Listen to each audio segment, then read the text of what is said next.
All right, everybody, we're going to be talking about Julian Assange, but I'm also going to be talking about us because that's really what I want to hyper focus on more so than Julian Assange. There's a lot of really excellent content creators talking about the plight of Julian Assange, and that's not going to be me. But I do want to talk about him in this roundabout way and kind of tie this all together in a way that everybody understands because it's important enough for me and for you really to know and understand what is happening. Because if people don't understand this or don't know it, then we're going to be in a really terrible place a lot sooner than later. And it'll largely be because we were all sitting on our hands allowing this to happen without people making a big stink about it. So this is me trying to make a big stink about it. And I want to impress upon you the importance of speaking up and defending people like Julian Assange. So here's a quick overview, a quick summary, a bird's eye view of Julian Assange and why he's being brutally tortured and having his dignity and his human rights stripped from him. And it's for one reason only. He embarrassed the Obamas. He embarrassed the Bushes, the Cheneys, all these corrupt war criminals, these creepy agencies. He also embarrassed the Democratic Party. He embarrassed Queen Hillary, etc., etc. He embarrassed the wrong people, plain and simple. He embarrassed people who at a snap of a finger can ruin your life, have you imprisoned, have you hunted down. And he was a hunted man for a very long time. You know, Julian Assange was in the background of my life since I was a teenager, since I was a kid, essentially. And now they parade him in front of the TV, in front of the cameras, and he's like skinny. He's had a stroke. He's being held in solitary confinement. This man's human rights, his civil liberties, his humanity is being eroded right before us. And the powers that be, the fake news industry, the pedophiles in Hollywood, the Democratic establishment, the permanent government, they are basically signaling to us, this is what's going to happen to you. If you step out of line and you embarrass us, we're going to pull your pants down and we're going to fucking spank you in front of everybody, perpetually forever until you're fucking dead. And there's no other way to put it. There's no other way to put it. And if you think that Julian Assange is unique in this situation, that's where you are wrong. I am Julian Assange. You are Julian Assange. We are Julian Assange. Plain and simple. Now, let me just put something else in perspective for you. During the Vietnam era, there was an individual who ended up obtaining these classified documents, and he sent these documents over to the New York Times and, of course, to the Washington Post to publish. These documents were called the Pentagon Papers. They were termed that. And then, of course, the federal government, the permanent government, they fought tooth and nail to prevent these documents from being published to the public. And of course, the Supreme Court, they weighed in. They sided with the New York Times and the Washington Post. It was a huge victory for the Second Amendment, or for the First Amendment. And then there was a movie made about it, and everybody, the fake news industry, the pedos in Hollywood, and even now our illegitimate government, they were all sniffing each other's farts and praising the Washington Post for this great act of courage, et cetera, et cetera. However, but now, because Julian Assange, he's exposing a different regime, a different set of hideous people, then all of a sudden it's bad. He's a traitor. Anybody who defends him or spreads the leaked information, they're doing the bidding of Russia. They're doing the bidding of subversives. They're doing the bidding of people who want to harm America, says the people who want to harm America. But whatever, logic be damned, that's not the point. But he did that. He's no different than the Washington Post, and a lot of people cannot seem to come to grips with that reality. Like even these goofball dirtbag leftists like Hassan Piker, who is the nephew of Cenk Uygur, who has denied the Armenian genocide as an adult. He's coming out. He's not interested in talking about this. This is the guy who claims to be part of the resistance. This is the guy who claims to care about journalism and all this other nonsense. And the guy's a total fraud. The guy's a total poser. And anybody who doesn't defend Julian Assange, in my opinion, is a fucking poser. I love Julian Assange. I've always supported Julian Assange, and he did nothing wrong or illegal. But I mentioned earlier that this is, what is happening to him is happening to us, and it's going to continue to happen to us. Here's an example. The January 6th defendants. So in 2020 or earlier this year, there was an event. I call it hooliganism. The people on January 6th, they were engaged in hooliganism. There's no other term to describe it. It wasn't a riot. It wasn't an insurrection like they say. And, the people that participated in this hooliganism, before this event, they had an identity. They had a life. After January 6th, none of that mattered. They were called terrorists, domestic terrorists, seditionists, insurrectionists, traitors, all this horrific, racists, bigots, Nazis. They were called all these awful things for meandering through, the Capitol building, which is also called the People's House, by the way, for those who aren't American and don't know better. And did they do billions of dollars or millions of dollars worth of damage? No. Like Black Lives Matter activists? No, not even close. Did they kill anybody like the violent Black Lives Matter activists did all throughout 2020? No, not at all. The only people who were murdered were Trump supporters. And again, a lot of these goofball leftists, and I'll debate you any day of the week. Name one person that was killed by a Trump supporter on January 6th. Name one. They can't. And it's like, so what did these people do? It's hooliganism. They didn't kill anybody. They didn't steal anything. They did some damage. They were acting stupid. They're acting silly. It's because they embarrassed the United States. They embarrassed the Democratic Party. They dared to stand up and shout in the face of these crazy Democrats. And they told them that we don't believe you, that we believe this process is bullshit. And what transpired in 2020 needs to be 100% contested, investigated, and overturned. And I agree with them. Something happened. Something really fishy happened. And we're not even allowed to talk about it because the Silicon Valley cartel will suppress my content, or they'll just outright ban me. But we're, so it's like it's already happening to us. And I'm going to give you another example, something a little bit more recent. So this is last month, in Loudoun County. Loudoun County father arrested at school board event says school tried to cover up daughter's bathroom assault. So it was a sexual assault.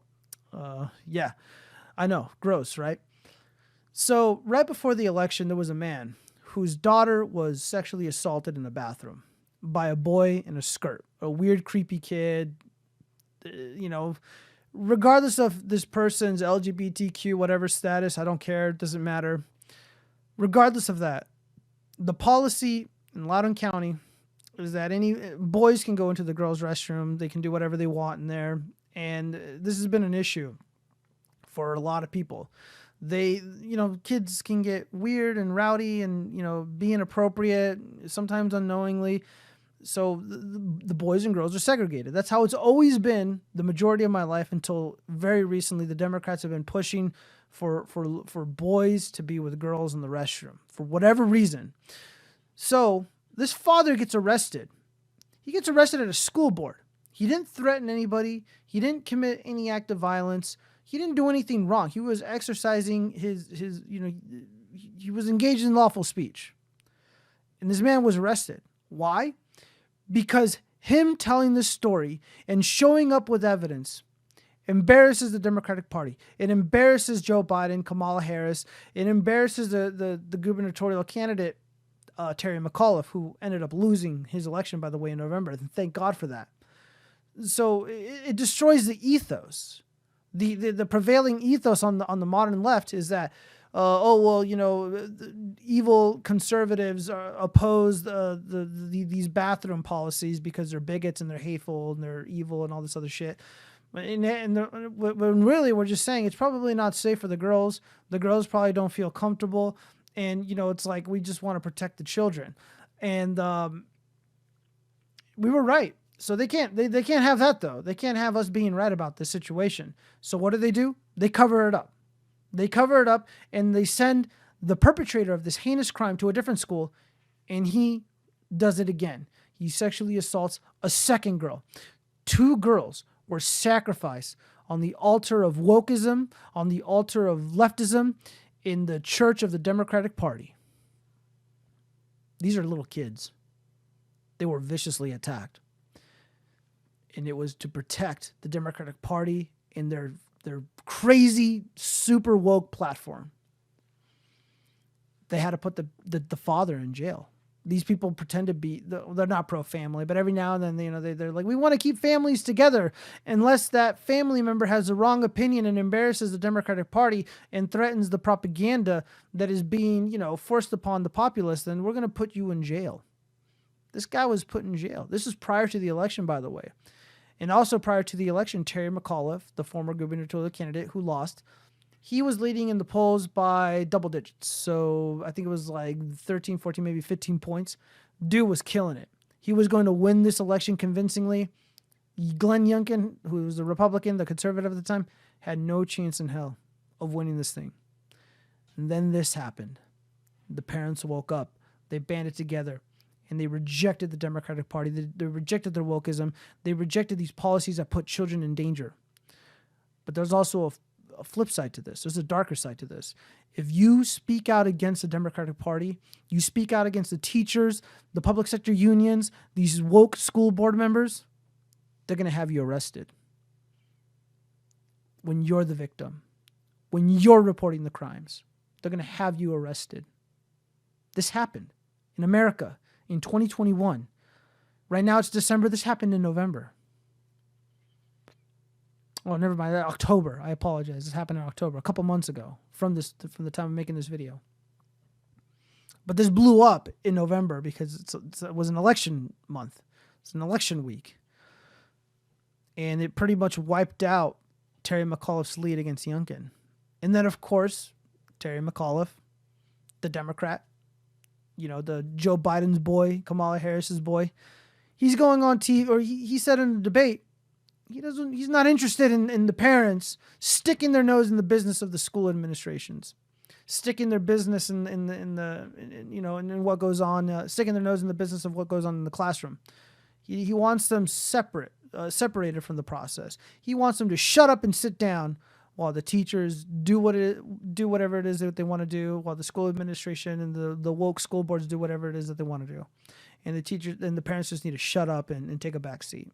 And then this, of course, at that point, it's pretty much obvious that, Glenn Youngkin was going to be the candidate to win that election. And he did win that election. The Republicans ended up blowing the Democrats out of the water all throughout the country because of shit like this. But it doesn't just end there. Sleepy, creepy Biden and his lapdog, Merrick Garland, the DOJ, Sleepy, creepy Biden's DOJ, is summoning the FBI to investigate parents who are contesting the nonsense that is going on in the public schools. They're going after parents who raise their voice, who have legitimate grievances and concerns at these school board meetings, and they're investigating them. Joe Biden, creepy Biden, is a fucking thug. Full stop. So is Merrick Garland. That guy's a fucking loser. Thank God he's not on the Supreme Court. How awful life would be if those people were on the Supreme Court. Oh my God. Oh my God, dude. Trump may have saved America just by preventing Hillary Clinton from being president. Even, all the crazy shit that's happened. Very consequential. So like I said, is Julian Assange unique? No, not at all. Not at all. They're what they're doing to him, they're also doing to our fellow Americans. And people need to be awake to this shit. And they need to speak up about it, because if we don't stand up and fight for ourselves, no one's going to do it. And I know a lot of people have really strong opinions about Julian Assange, especially people who are like pro-military and stuff. Guys, I promise you, he's absolutely worth defending. He did nothing wrong. I just this is the hill that I'm going to die on. Absolutely, this is the hill that I'm going to fight on. I'm gonna plant my flag. I'm gonna stand my ground, and I hope other people join.